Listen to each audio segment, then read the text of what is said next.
Pai nosso, que estás no céu, santificado seja o vosso nome. Venha a nós o vosso reino, seja feita a vossa vontade, assim na terra como no céu, assim na terra como no céu. O pão nosso de cada dia dai-nos hoje, ó Senhor. Perdoai as nossas dívidas, assim como perdoamos aos nossos devedores. Não deixeis cair em tentação, mas livrai-nos de todo o mal. Não deixeis cair em tentação, mas livrai-nos de todo o mal. Dr. Jorge Daher. But today we know that for us Spiritists, it's a very special day. It's the day that we celebrate the release of the Spirit's book in 1857. So it's a day that we once more would like to show our gratitude to Allan Kardec, to all the spirits that have worked with the work of the codification. So we are going to be starting with our opening prayer. Then I'm going to introduce Dr. Daher, and he will begin to say his talk to us. So let us raise our thoughts, asking the benefactors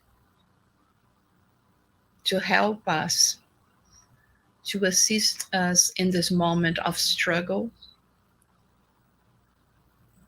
and that we may gather from opportunities that we have, such as this one, the necessary knowledge and understanding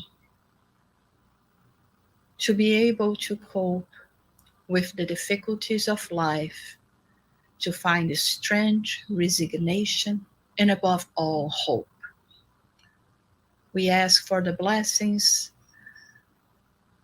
for all homes and for our guest speaker today, that through his message, we may feel the joy, the blessings of our Heavenly Creator and our brother Jesus.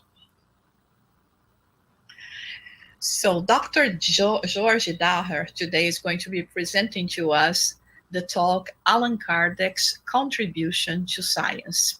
He's an internal medicine and endocrinology specialist with a master in health science. He's also a reviewer for medical journals on health and spirituality and on diabetes, and manager of technical actions of the Institute of Behavioral Medicine Euripides Barçanufo, previously known as Spiritist Psychiatric Hospital. Dr. Daher is the secretary for the Brazilian Spiritist Medical Association and a physician on Goiás State Secretary of Health in the Department for the Assessment of Highly Complex Medicines. Dr. Jorge Daher also authors chapters in medical and spiritist books. But we are very happy, very pleased to have Jorge. Now I'm going to call him Jorge here with us. And Jorge, now it's with you, okay?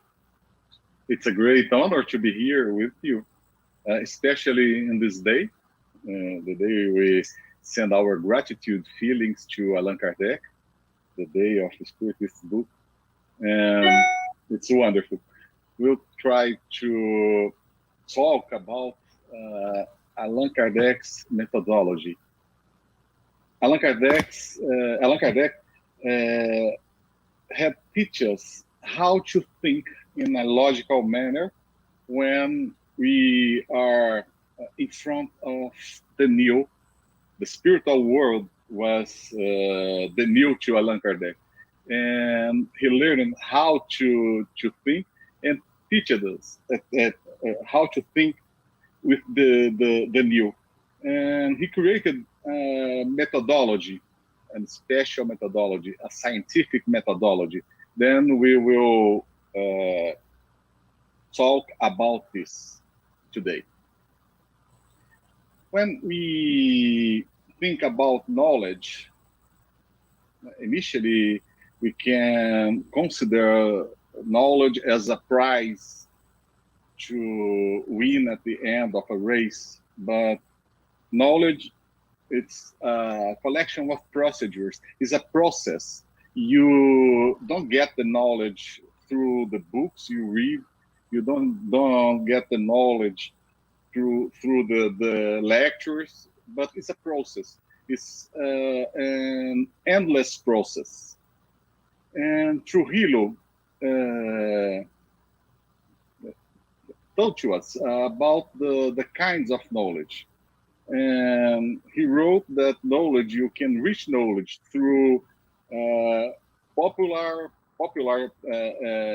thoughts, popular knowledge, religious or theological, philosophical, and scientific knowledge. Then we have several types of knowledge. When we read Elia Prigogine, a chemical, a wonderful man, we know that the ways to obtain knowledge, we can obtain knowledge through science, philosophy, religion, art, and it's crazy, but through madness too. Well, thinking about how can I get knowledge through madness? When we see the art of Antonio Bispo. Antonio Bispo was a schizophrenic man in Brazil. He lived in a psychiatric hospital in Rio de Janeiro, and his art is wonderful. And he produced art when he was in the madness state, in the activity of disease. And I understand by this way what Prigogine wanted to tell to us when he considered the madness a way to obtain knowledge.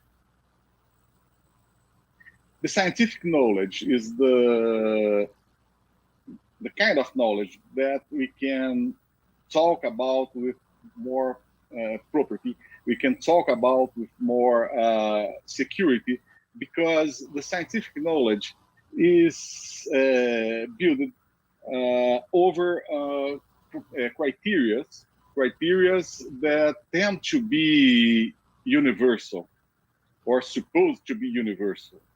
Then the scientific knowledge can be shared all the world for all people, but it has a limitation. To scientific knowledge, you must have a kind of preparation. You must go to a college, or you must be prepared to understand those criteria. Then scientific knowledge is generated by research, backed by a special methodology. Allan Kardec bring to us his methodology. And at the time of Allan Kardec, his methodology was revolutionary. His methodology used today in science. Elia Prigogine, in his book, Science in an Age of Transition, he says that since the 17th century, there were a theological view of the science. The theological view of the science was the model to Newtonian physics. And he proposed that in the Newtonian physics, there were complete symmetry between the past and the future. In this way of view the world, we don't need to distinguish the past from the future. This is a role almost equivalent of the role of God. Then the past and the future are symmetrics, complete symmetry. Then we can establish deterministic laws to the human knowledge, closer to the divine and atemporal, but also this kind of theological view have created the dualism that is still annoy the human experience. Then the old science or the Newtonian science, the Newtonian physics, created the dualism, and we have to manage the dualism in our day-to-day until now. In his book, Science in an Era of Transition, not in the Age of Transition, Prigogine talk about non-equilibrium physics. And I'll pass the slides and I'll try to explain. There are restrictions to prevent a system from reaching the equilibrium. He works with chemics. He's chemical. And he understands very well the reactions, the physics-chemicals reaction. A simple example is the ecosphere. Solar radiation prevents it from reaching the balance. The important point is that being far from the balance, there is no further guarantee that the driven system will return to its initial state. It's what Prigogine wrote in his book. On the contrary, the system begins to explore new structures and new species of space-time organizations, which Prigogine calls dissipative structures.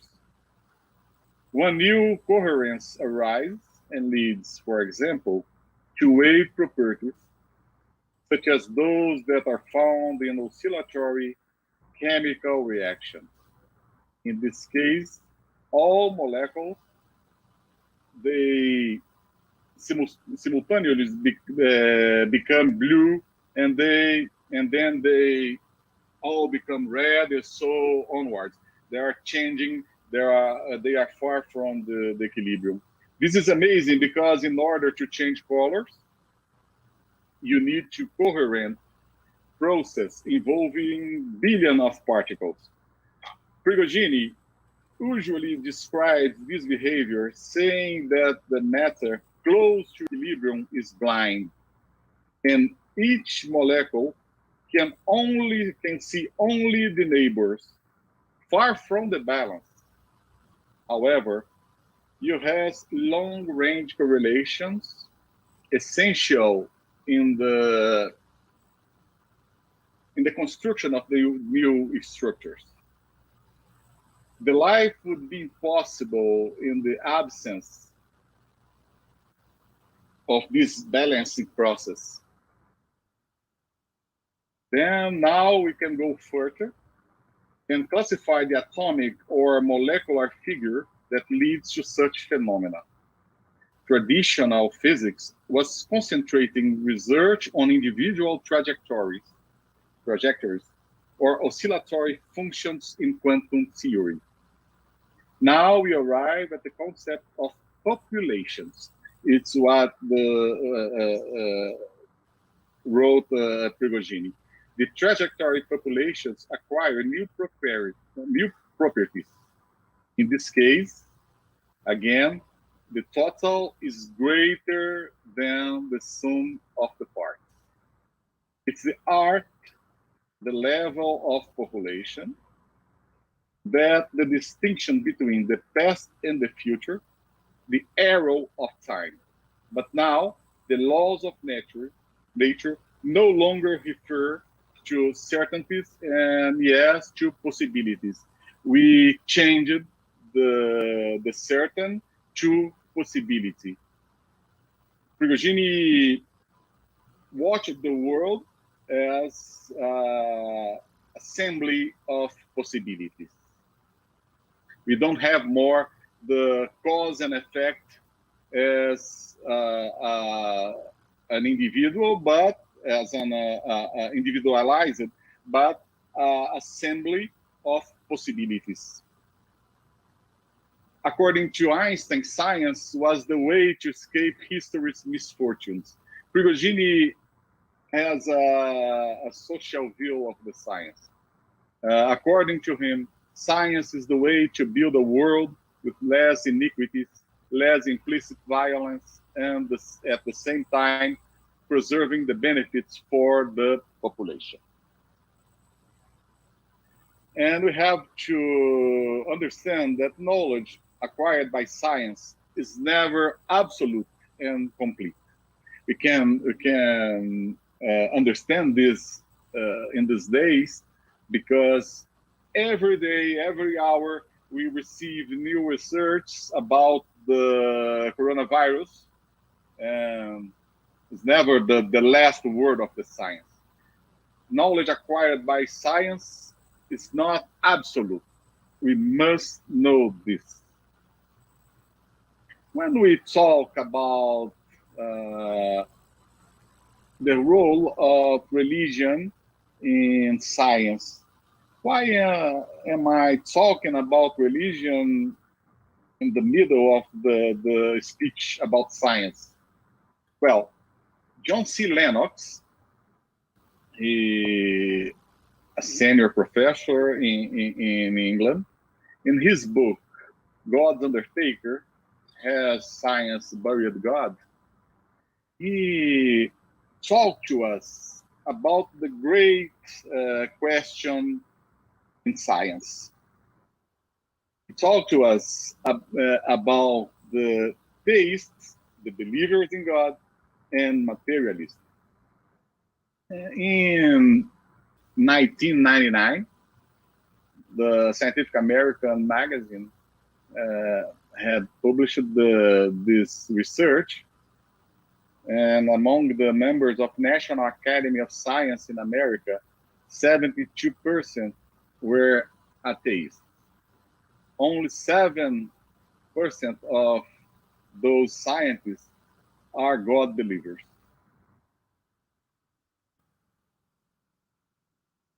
Richard Swinburne is a theologue in England too. He developed a philosophy. In his philosophy, he developed a way to prove the God's existence through the way of philosophy and theology. And he wrote that I'm not postulating a God of the gaps, a God just to explain the things that science hasn't yet explained. I am postulating a God to explain why science explains. I don't deny that science explains, but I postulate God to explain why science explains. I brought Richard Swinburne and John C. Lennox because to understand the relationship between Allan Kardec and science, we must consider, we must remember every day, every minute, that Allan Kardec was theist. He had a belief in God. He believed in God. And he postulated that God was had no passive play in the world. Allan Kardec received from the spirits the teaching that all the universe, all that exists in universe, came from a trinity: God, the spirit, and matter. The Holy Trinity of Spiritism. Then, to understand Allan Kardec's role and contribution to science, we must remember that Allan Kardec put God in the role of science, playing the science. God interfered in the knowledge that we get through science according to Spiritism or to scientific Spiritism.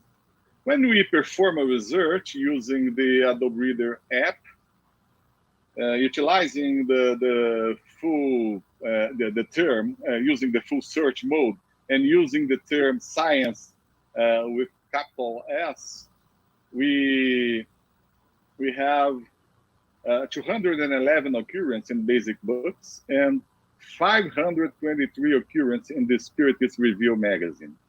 Then Allan Kardec, concerned with science. Science to him was important. And in the Gospel according to Spiritism, in the introduction, Allan Kardec tells to us that Spiritism provides the key to relationship between the soul and the body.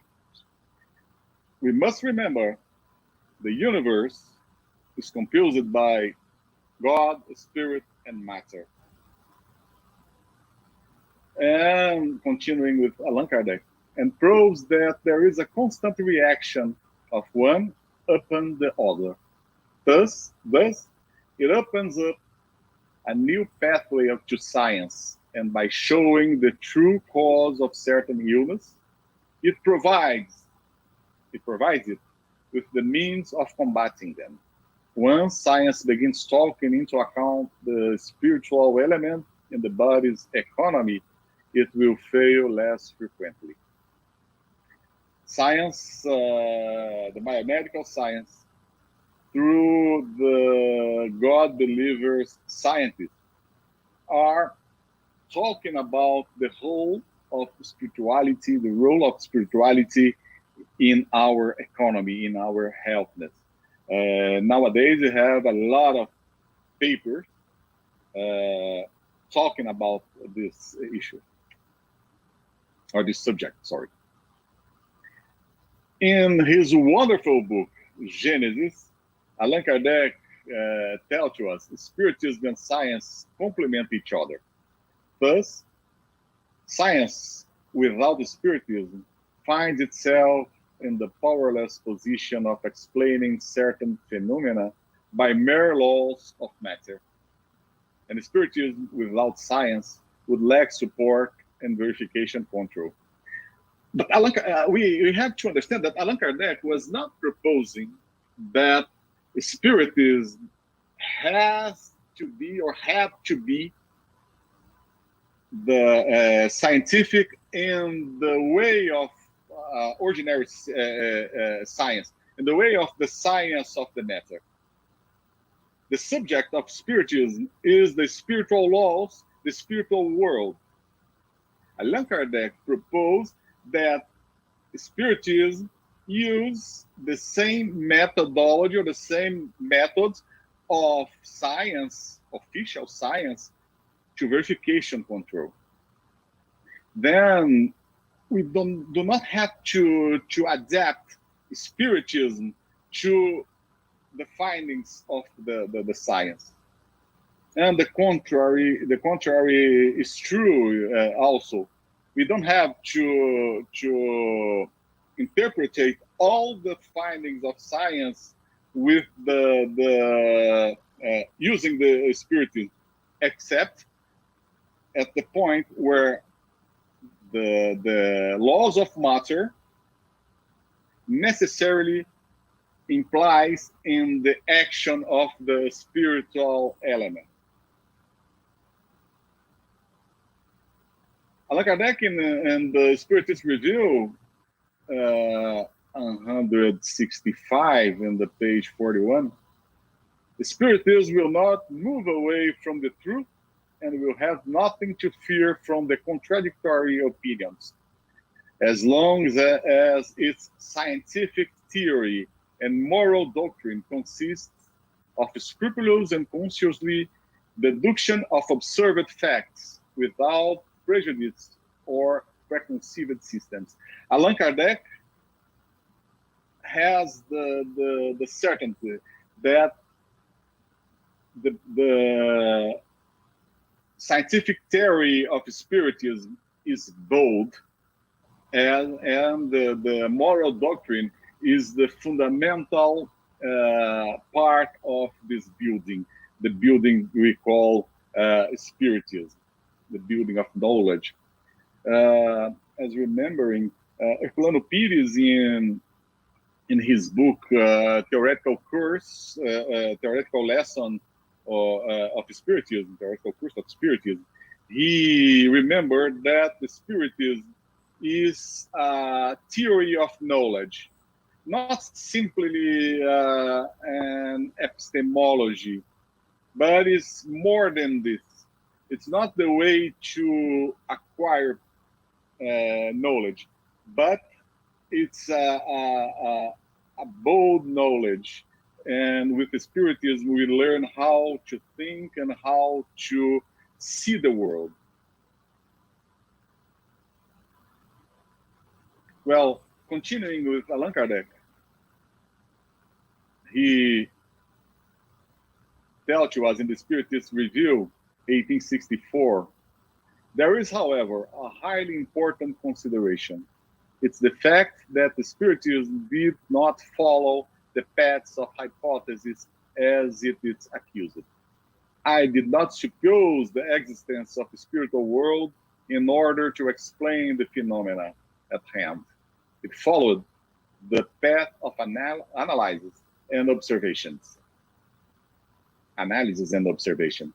From the facts, it was led to the cause, and the spiritual element was presented as an active force. The Spiritism, I repeat, changed completely the course of ideas by demonstrating, not by hypothesis, but by facts, the existence of the invisible world that waits for us. Then Allan Kardec is talking to us that he didn't work with hypotheses. He worked with facts. He received from all the world messages that came from the spirits. We can imagine the Allan Kardec table or Allan Kardec desktop without computer. How did manage all the documents we received? He received every day, every single day. The mailing of Allan Kardec was full of letters, full of documents he received every day. And he created his methodology by analyzing all the papers that he received. In the Genesis, still in the Genesis, in the chapter 1, Allan Kardec teaches that Spiritism is a science of observation.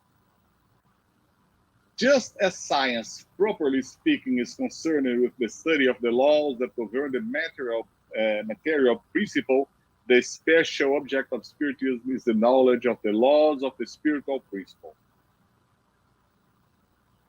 Then we must understand that which concern to us is the laws of the spiritual principle. Now, since this later principle is one of the force of nature, which reacts incessantly on the material principle and vice versa, it follows that knowledge of one cannot be complete without the knowledge of the other. That Spiritism and science complement each other. We use the methodology of science to verification control of our research, our findings. But through this, we can, by analyzing the spiritist, the laws of the spiritual world, we can find constantly the interaction between the spiritual world and material world. The Trinity is continuously interacting: God, the Spirit, and matter. Allan Kardec had developed the universal control of spiritist teachings. It's a kind of concordance of the teachings received from several kinds of the spirits and mediums in all the world. And he took it as a way, a form of control, an important form of control, an important method of control. This universality of teachings of the spirits constitutes the strength of spiritism. The first control is undoubtedly that of reason to which one has to submit, without exception, everything that comes from the spirits. We must remember in the Spiritist Review magazine, 1858, Allan Kardec told to us about the teachings about reincarnation, the teachings of reincarnation that we received from the spirits. And he wrote that it was not because the spirits send the message or teach about reincarnation that I promptly accept this theory. I received it, I analyze it, and after criterious analysis, a criterious examination, I accepted because it was the more properly associated with justice, divine justice. Then Allan Kardec showed to us that it's not only receive the teachings from the spirits. You must use initially the reason, your thought. You must learn how to thought. You must learn how to use the reason. You must use your reason. Then, after this, Allan Kardec continues. Therefore, the best control is the agreement in the teaching of the spirits. But that still does need to occur in certain conditions. The only serious guarantee that there exists is in the agreement between spontaneous revelations made through mediums of a large number of mediums that are strange to one another and in several regions. Or, Allan Kardec is reinforcing the need to use the reason to compare the agreement of messages that we receive. His methodology is wonderful. His methodology is scientific, is used in our days in the science. Continuing in the Spiritist Review magazine, it's possible that the domination of science which we gave to Spiritism will be contested, and it was contested. That science would not have, without a doubt, and in any case, the characteristics of the exact science it's precisely in this aspect that those who intend to judge and experiment and are in error, as if they were dealing with a chemical analysis or a mathematical problem. Spiritism is different. Spiritism is not a laboratory discipline. Spiritism has moral consequences. Then we can talk about the contributions of Spiritism to science, especially in the applied science, the biomedical science. And we can talk about the problem of consciousness, the question of survival, and contribution to psychiatry. Then, talking about the problem of consciousness, we go to heaven and hell. And in the chapter 7, when Allan Kardec write about the flesh is weak. Nowadays, spiritualist philosophers fully realize that the areas of the brain corresponding to the various aptitudes owe their development to the activity of the spirit. And consequently, that is development. This development is an effect rather than a cause. We must remember that Allan Kardec make a great distinction between the spirit and body. The spirit is independent of body. It's not the same thing. It's not, the spirit is not a consequence of the body. And Allan Kardec had perceived that, realized that the spirit influences the body, but the spirit needs the body to his expression. And the Spirit's book, he teaches, although the instrument may be damaged, the spirit remains intact, and when freed from matter, regains full possession of its faculties. Nowadays, we have in the consciousness studies, the most of researchers, the most of philosophers, the most of men that publish about the problem of consciousness, they are atheists or agnostics. Those who are naturalists, they believe that the spirit is only the emergence of the brain function, or the spirit is an epiphenomenon of the cerebral functions. The most of them. Some of them that are maybe almost believers, they tell to us, oh, there is a continuum between spirit and mind and brain. The mind surges from the brain. This continuous is almost materialistic view.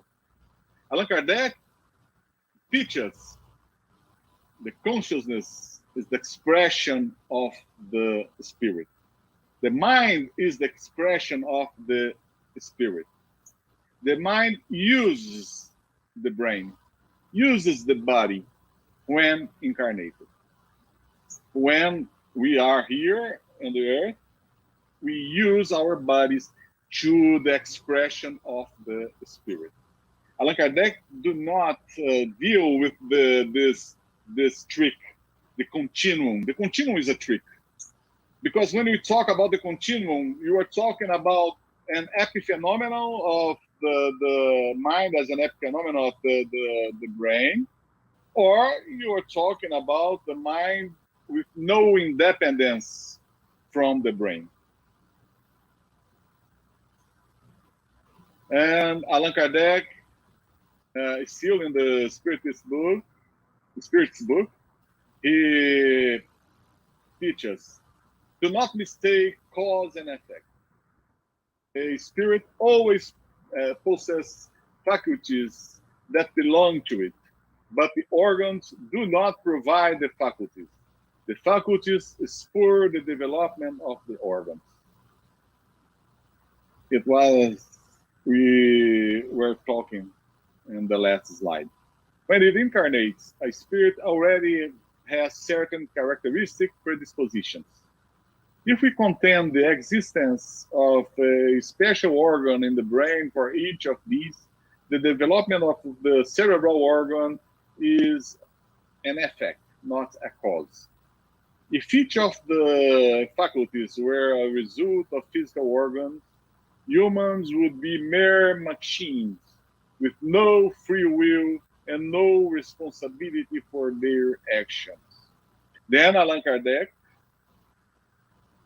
is teaching us, is remembering us that we are moral beings. As spirits, we are moral beings. We have responsibility. We develop our free will with our moral evolution.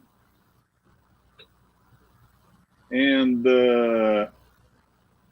question 378, Allan Kardec asked to the spirits, how can the brain alteration act on the spirit after death? To me, it's an important question, because for almost 30 years, I was general physician of the psychiatric hospital, the INSEB, Institute of Behavioral Medicine, Euripides Barçanufo. And to me, in our obsession group is specialized in schizophrenia patients, because in our hospital, we received more than 10,000 patients with schizophrenia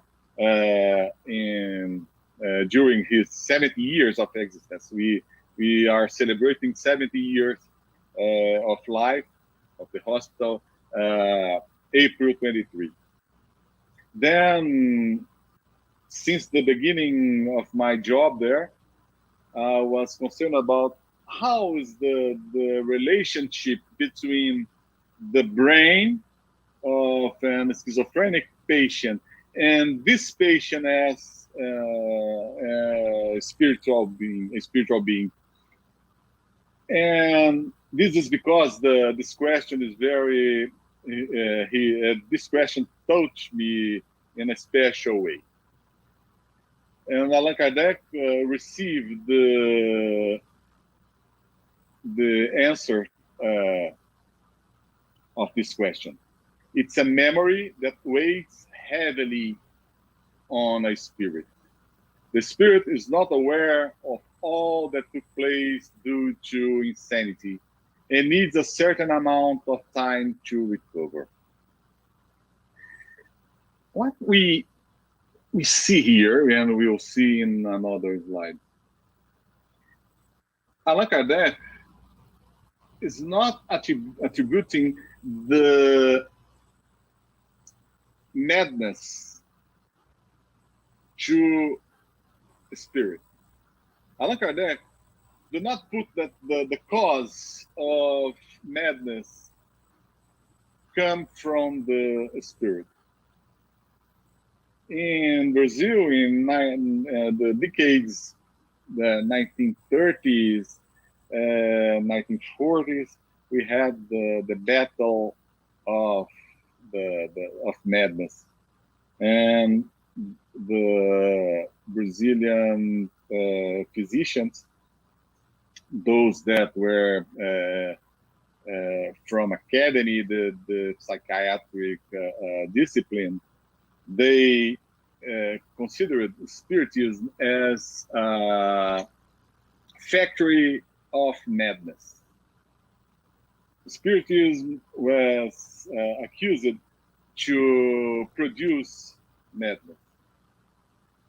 And the reaction of the spiritists were the creation of a lot of hospitals with the purpose to show that spiritism can treat madness.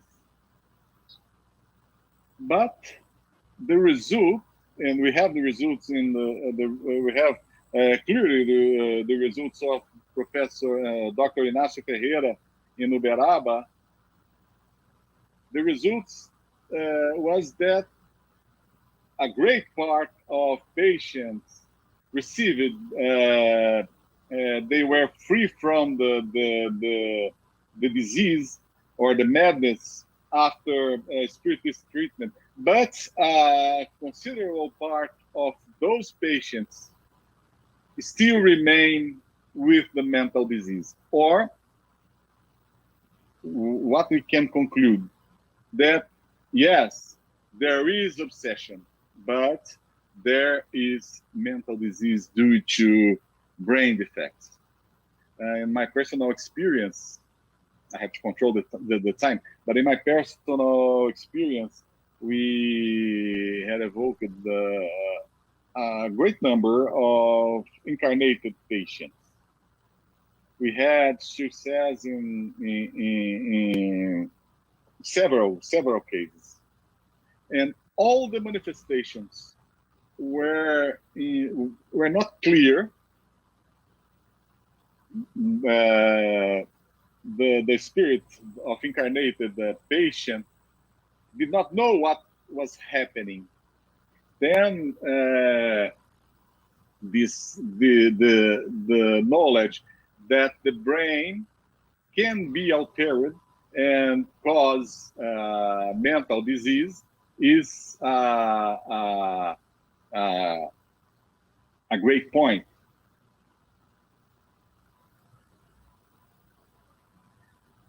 Now, going to the contribution to psychiatry, Allan Kardec shows us that there's types of insanity. What we were talking about in this communication, the insane individual has two personalities, the one that is delirious and the one that is aware of its acts without being able to control them. Well, Pierre Juty, he suffered when in Earth by a mental disease. But I think that he had this kind of consciousness of this fact a long time after he was disincarnated. And in the Spirit's book, the predisposing cause of madness is to be found in the brain that renders it more or less susceptible to certain impressions. When the predisposition to insanity exists, its manifestation takes on the character of the pursuit, which forms a fixed idea. Allan Kardec is talking to us.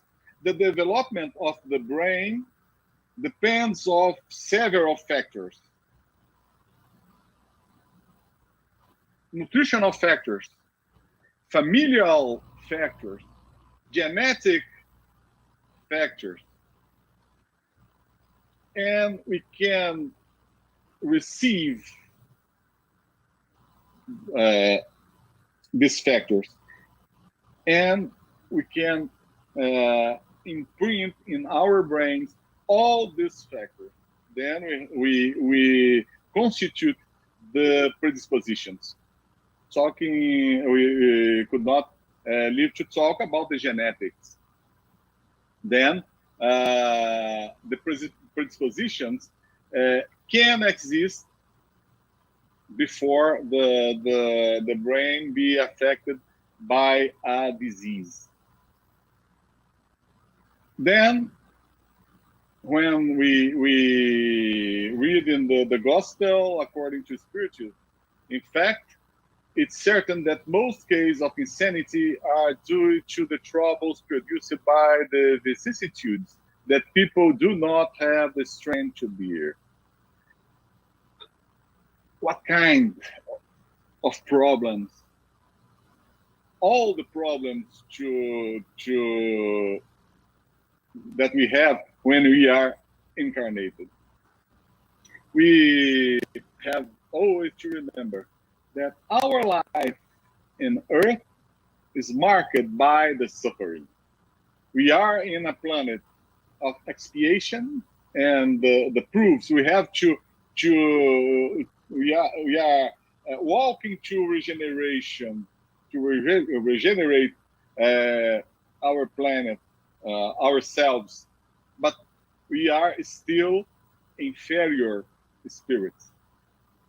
We are still in a planet where suffering is present since our delivery from the womb. The little child that is living the comfort of the womb suffer the cold, the contraction of the uterus, suffer the new environment where she or he is expelled to.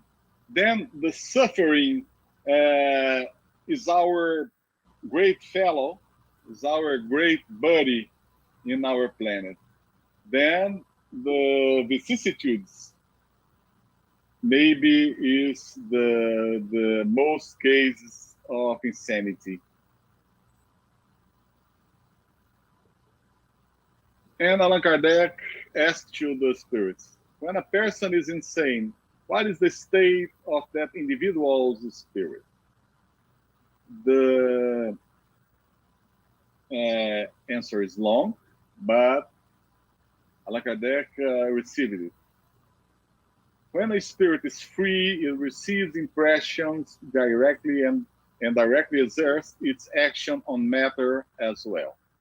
When a spirit incarnates, it's in an entirely different condition and is required to act only through the designed organs.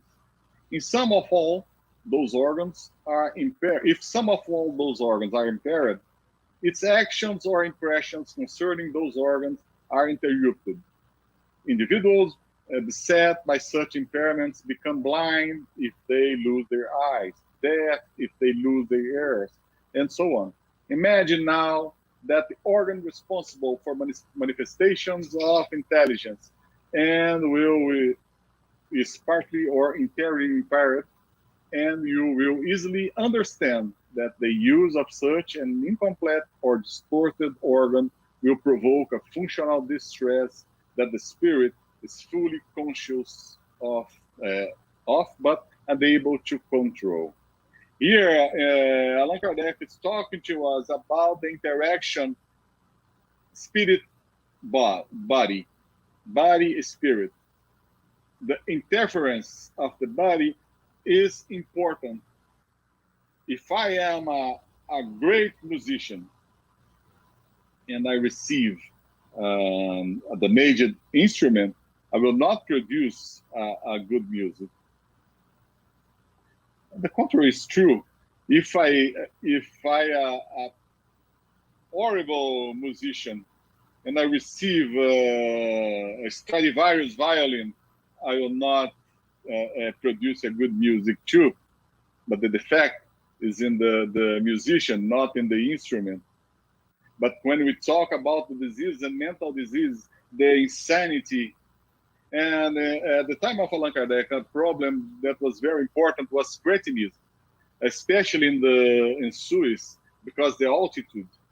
And he wrote some tests about cretinism, the deficiency of iodine. It's an organ that is damaged.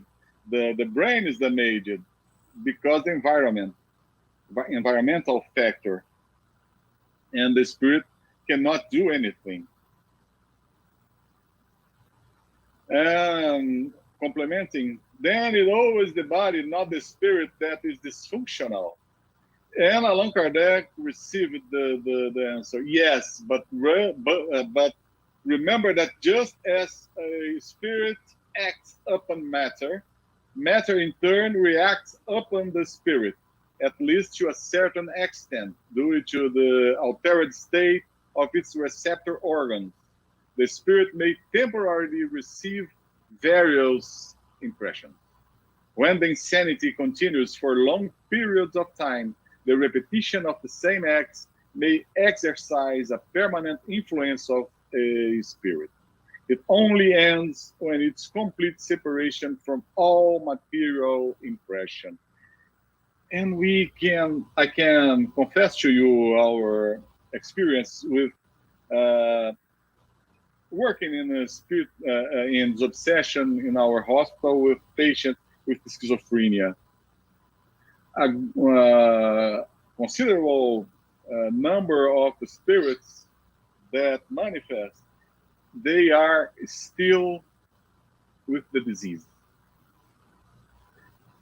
In a certain occasion, through projection of the soul, I could talk to a patient. His name was Justino. He was out of body too. And I asked it to him, and now, Justino, hey there, how are you? And he was astonished, and he told to me, I don't know what is happening. I'm still confused. And after this, in our talking, he began to produce his usual hallucinations. It was an interesting experience, not reproducible. Allan Kardec, in the Medium's book, he proposed a theory for hallucination. And his theory of hallucination, he told that the spirit, he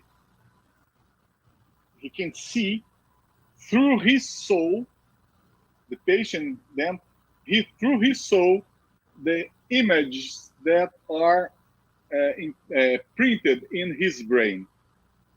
Then Allan Kardec wrote, therefore the image transmitted to the brain by the eyes leave the impression on it, which enables one to remember a picture as if it were still present. Thus, the soul really sees, but it only sees a photographic image in the brain. What Allan Kardec is talking to us, that the hallucinations that we see in psychiatric patients are real, a real visualization, a real vision of what is imprinted in the brain. But who sees the spirit?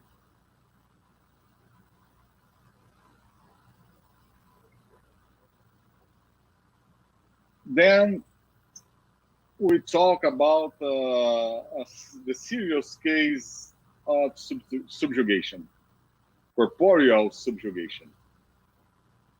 Allan Kardec asked in the Medium's book, the question number 221.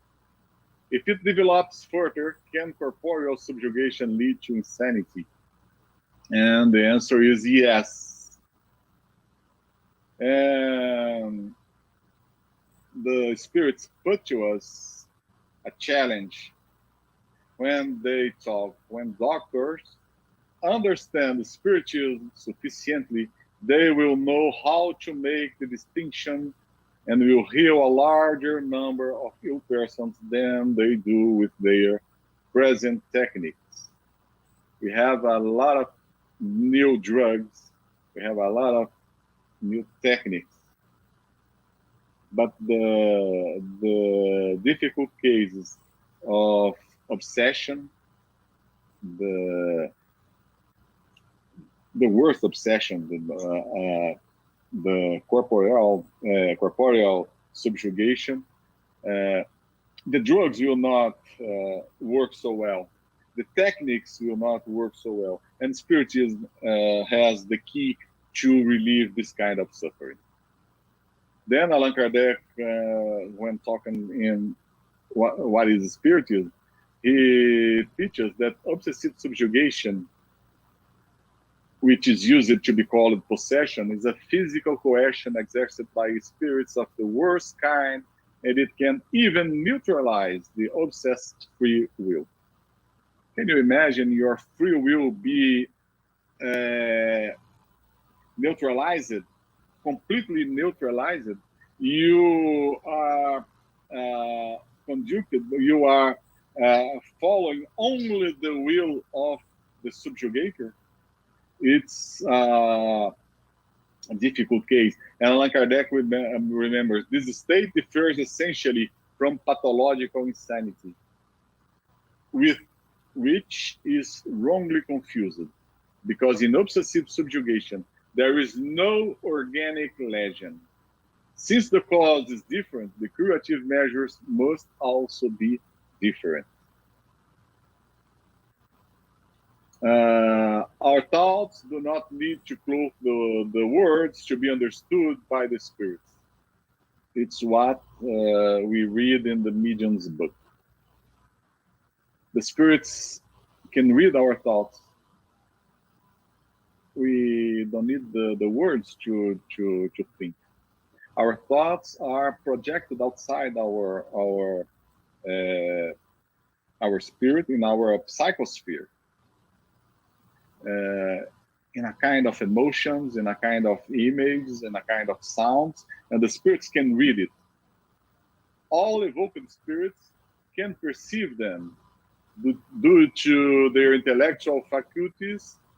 We just have to direct our thoughts to them. We use this kind of communication among our colleagues, our family, our relationship of our day by day. Because when we talk, we are talking now. We are projecting thoughts. We are projecting images. We are projecting a kind of wave that is assimilated by the other spirits with we are in tune. Then, when we are talking about our mental sanity, our mental health, we must have health thoughts. Then I think that it's the last one, and I'd like to remember that the aim of the words is to remember that in Spiritism, our science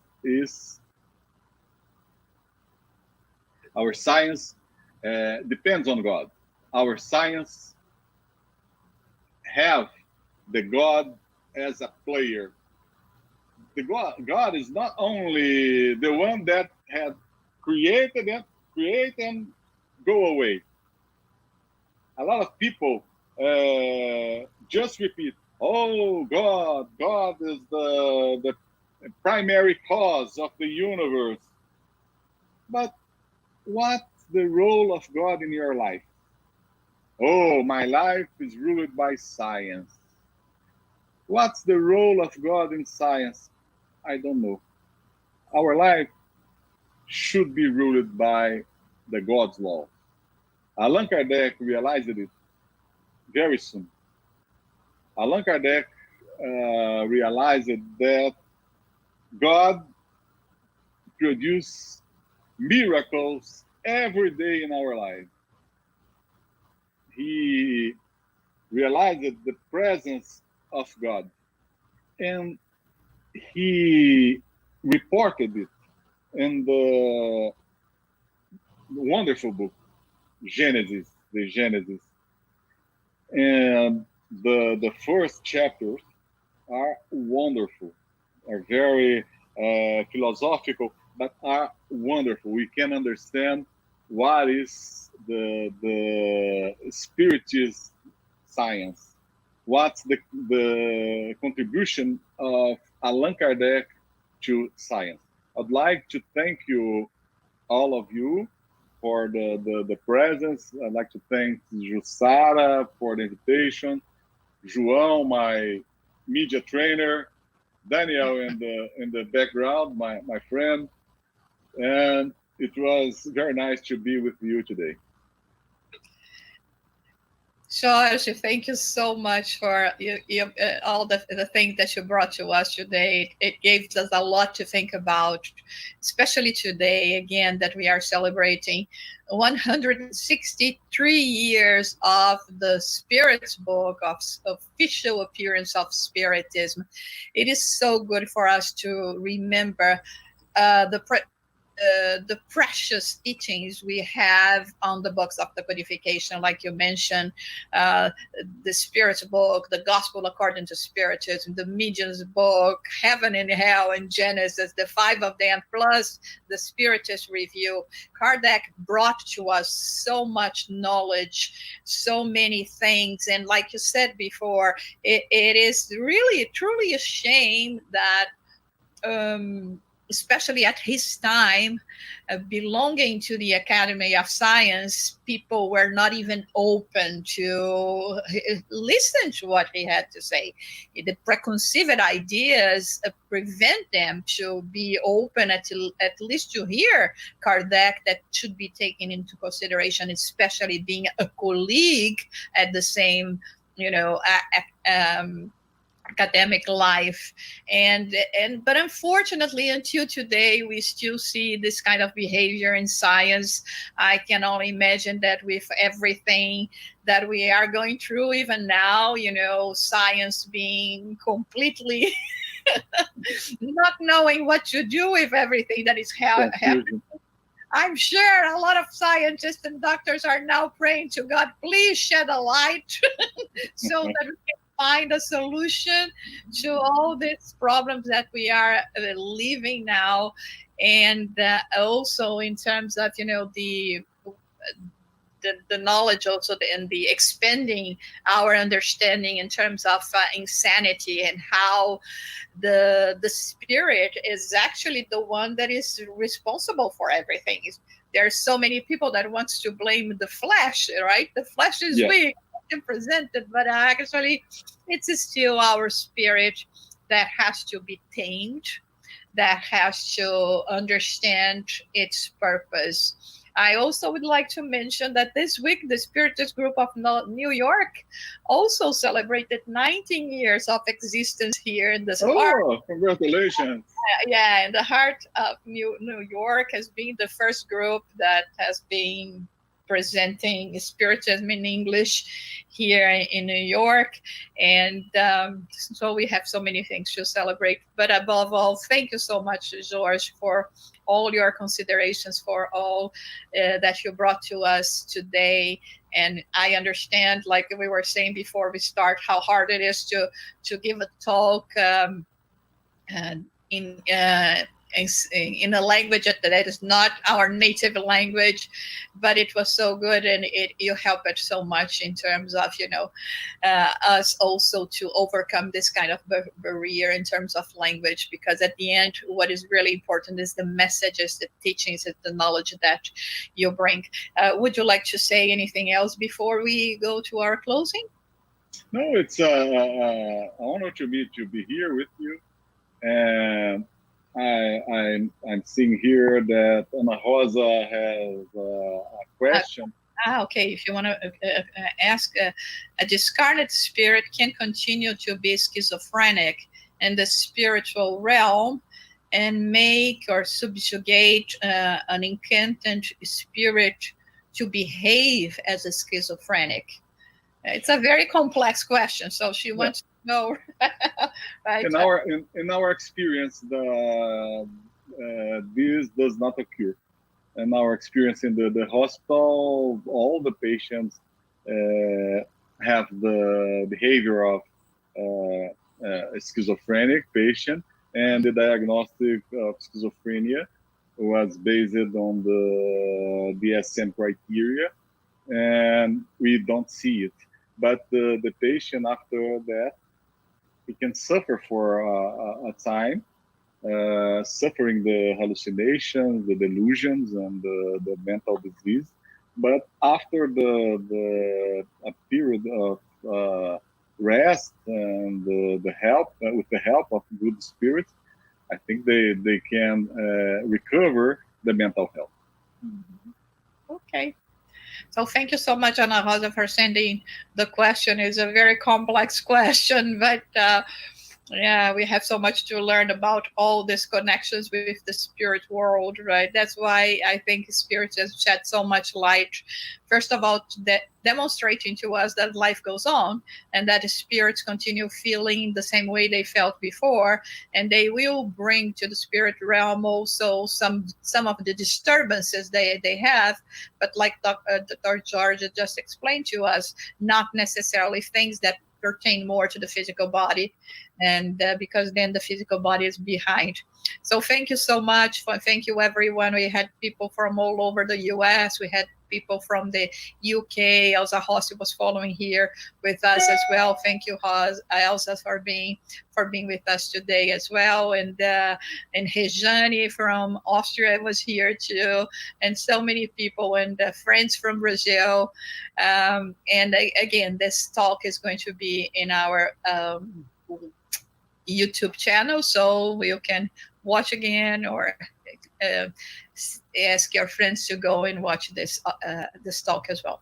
So thank you so much. Let us just again elevate our thoughts in gratitude for what we have received, for the blessings,